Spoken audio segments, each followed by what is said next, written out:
महादेव, क्या वो क्षण आ गया? क्या ये अमृत है?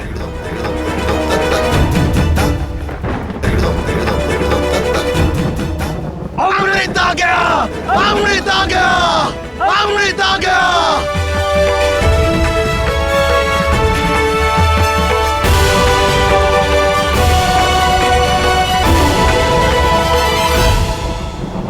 पार्वती, तुम्हें क्या अनुभव हो रहा है? मुझे जिस शुभता का आभास हो रहा है वो बताता है कि ये हलाहल नहीं, ये तो वो है जिससे संसार को समृद्धि प्रदान होगी। श्री लौट रही है।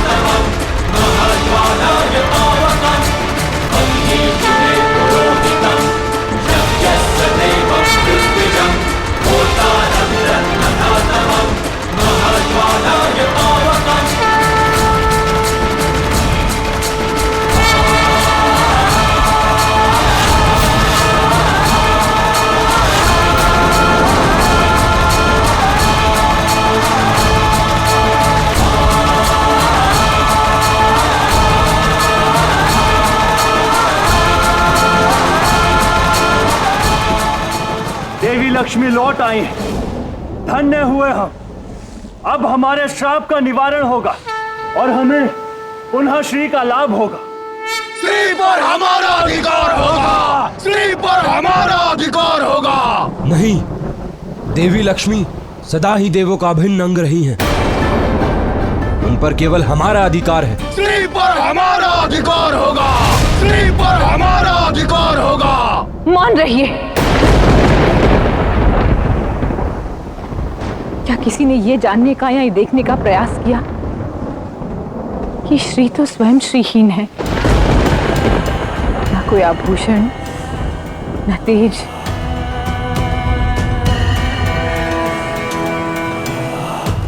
कितनी बार मैंने और महादेव ने मिलकर आप सबको उदाहरण दिया है कि शिव और शक्ति मिलकर संसार बनाते हैं।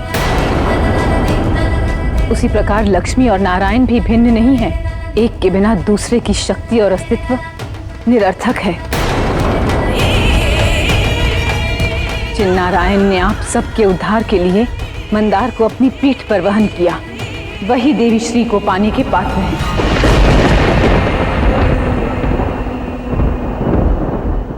समुद्र मंथन से श्री अवश्य लौट आई हैं, किंतु यथार्थ में श्री तभी लौटेंगी जब देवी लक्ष्मी और नारायण का मिलन होगा। तभी श्री अस्तित्व में आएंगी।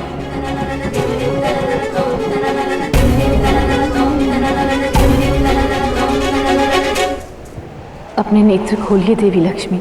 आपके वियोग की घड़ी समाप्त हुई। नारायण आपके सामने है। नेत्र खोलिए देवी।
देवी लक्ष्मी,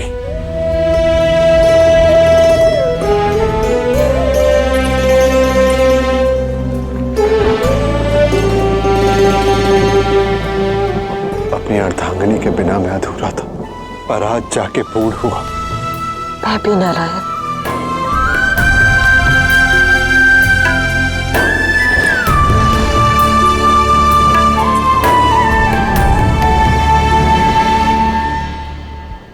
नारायण,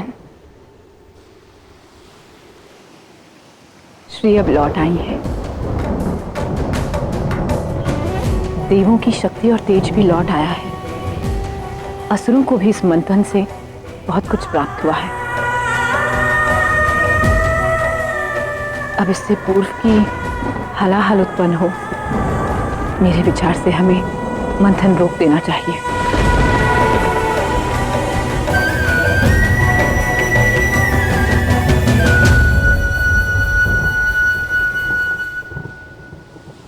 देवराजेंद्र,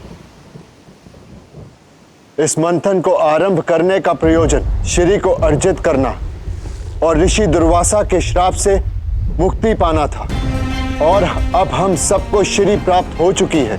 इसीलिए इस सृष्टि का संचालक होने के नाते मैं आपको सुझाव देता हूं कि इस मंथन पर यही विराम लगा दिया जाए। असंभव।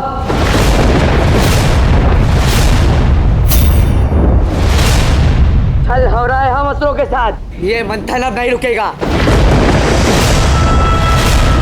हम असुरों का यहाँ आने का उद्देश्य अमृत प्राप्त करना था, ना कि इन देवों को इस श्राप से मुक्त करवाना। अमृत पान किए बिना हम यहाँ से नहीं जाएंगे। इसलिए मैं इस मंथन के लिए सहमत नहीं था। आप सबने सदैव हमारे साथ छल किया है। छल भ्रमित करके हमें इस मंथन के लिए बनवाया, फिर वसुकी के सर का भाग दिया ताकि हम इसके विष के ज्वाला में चलते हैं। अब जब श्री वापस आ गई तो आप लोग चाहते हो कि हम इस मंथन पर पूर्ण विराम लगाए। उचित तो यही होता, हम इसे श्रापित ही रहने देते। नहीं ऋषिवर, आपके साथ कोई अन्याय नहीं हुआ है। मंथन से निकली प्रत्येक वस्तु असुरों और देवताओं में समान रूप से वितरित हुई है। देवी लक्ष्मी के आशीर्वाद के बिना असुरों का भी हित संभव नहीं। देवी लक्ष्मी हमें मिल गई है, इसलिए इस मंथन पर यही विराम लगाना उचित होगा। यदि ये मंथन रुक गया तो वो घटनाक्रम भी रुक जाएगा जिससे हमें भय है।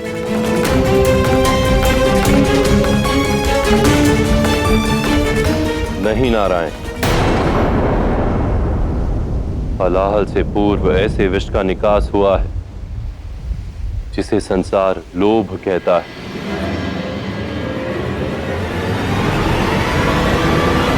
देवराजेंद्र, आप श्राप मुक्त तो अवश्य हुए हैं, किंतु एक बार पुनः विचार कीजिए। इस मंथन का उद्देश्य अमृत अर्जन करना था, जो यदि नहीं हुआ तो आपको कदापि अमृतत्व प्राप्त नहीं होगा।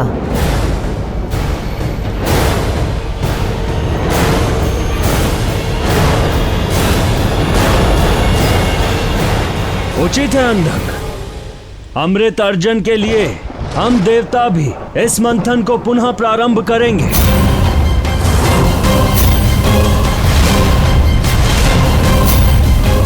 देवराज, अंधक पहले भी आपको उत्तेजित करके श्राप दिलवा चुका है। अब हमें इस मंथन की आवश्यकता नहीं है। मैं देवराज इंद्र हूँ, इतनी आसानी से इन असुरों के छलावे में नहीं आने वाला। एक बात है जो हम जानते हैं, ये असुर नहीं, मंथन में अमृत से पूर्व विष की उत्पत्ति होगी और विष आने पर हम अदृश्य हो जाएंगे। विष के प्रभाव से समस्त असुर जाति के विनाश के पश्चात अमृत हमारा होगा।